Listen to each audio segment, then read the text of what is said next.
Alrighty, so we have two brand new pistols, which are actually both pretty good. We'll take a look at the numbers. Luckily enough, I was able to test these out in gunfight, so I can actually get some pretty good damage values on what these do for the limbs, the torso, upper chest, neck, and head for various distances to get kind of a rough idea of how fast they will kill within Warzone. And it's particularly important because both of these are very good to the point where you could choose to pick up these over something like the Vaznev or the Lockman sub, and it's going to allow you to get an extra perk instead of overkill. So a lot of numbers on the screen, which we typically do when we look at a weapon. The most important one to look at is this close range damage. We have the shots to kill, the overall damage values, as well as the TTK values.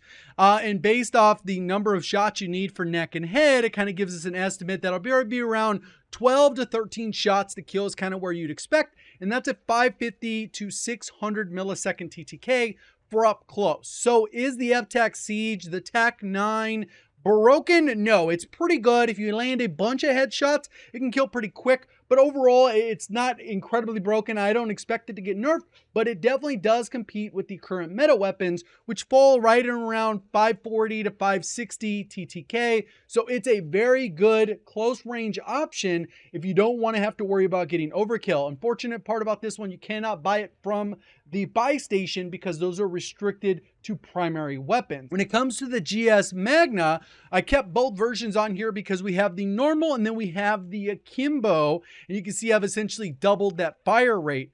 The interesting thing about this is in my testing, the damage values were the same on base and akimbo, which is not normally the case. Up until this point, it was kind of like one of those things that they did keep in check, but these are definitely broken. I would expect to get a hot fix because the TTK is just too fast. You're gonna end up with a 5-6 shot to kill, which puts the TTK in the 250 ballpark, which is kind of crazy. And then even if you don't do that, your TTK is still around 5 shots. And you can see if I plug this one with the 5, the TTK is 501. But it being hip fire and it not having a laser leads to a little inconsistency. So you're gonna have instances where if you are barrel stuffing, you will get a very elite TTK with some double pistols, but the reality is once they get beyond around 10 meters, you're really rolling the dice on what you're going to be able to land. And with that being said, this is the FTAC Siege build.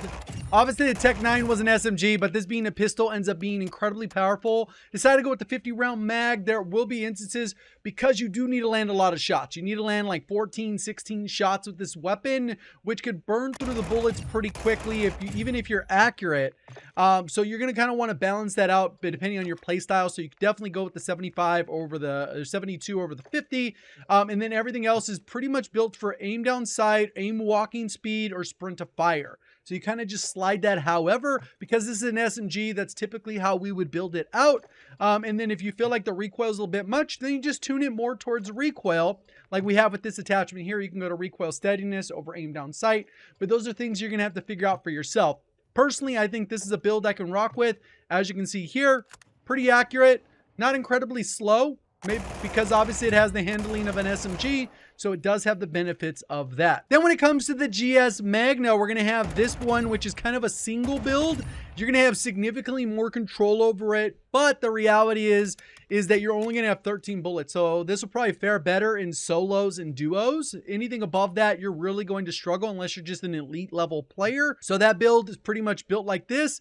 The attachments are kind of weird because I kind of went with aim down sight, hip fire control for that one. We also have aim walking speed because you are going to be aim down sight. That's really the whole point, accuracy with aim down sight speed. The recoil, you're really probably not going to challenge someone at far just because you can't afford to miss those shots. Even though you could like trigger tap to try and hit somebody at range, you could take advantage of that because the first damage drop off is actually pretty far. Sprint to fire speed with the aim down sight. And then we have the close optic. I always do close with aim down, but you can choose whatever you want for that. And that's kind of how that's built with only a 13 round mag. If this thing had a 20, it'd be kind of broken. Then we go for akimbo. It's pretty similar. Obviously, you can't tune that, but we would go ahead and get recoil steadiness, damage, range built out for that because we're not worried about aim down sight. We can go to hip fire control as well as hip fire accuracy since aim down sight doesn't matter. And then for the tuning on the hollow point, we kind of get a free attachment since the muzzle doesn't really help with range, so there's not really any point in using any of those.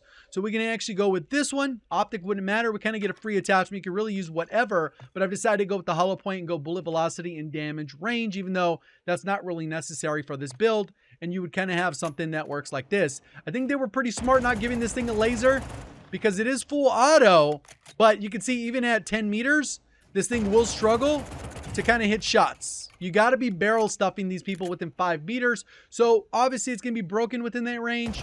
Beyond that, you're much better off with the single one to be able to hit the shots. So unlock them, try them out for yourself. Appreciate all the support. Thank you for watching. As always, have a great day.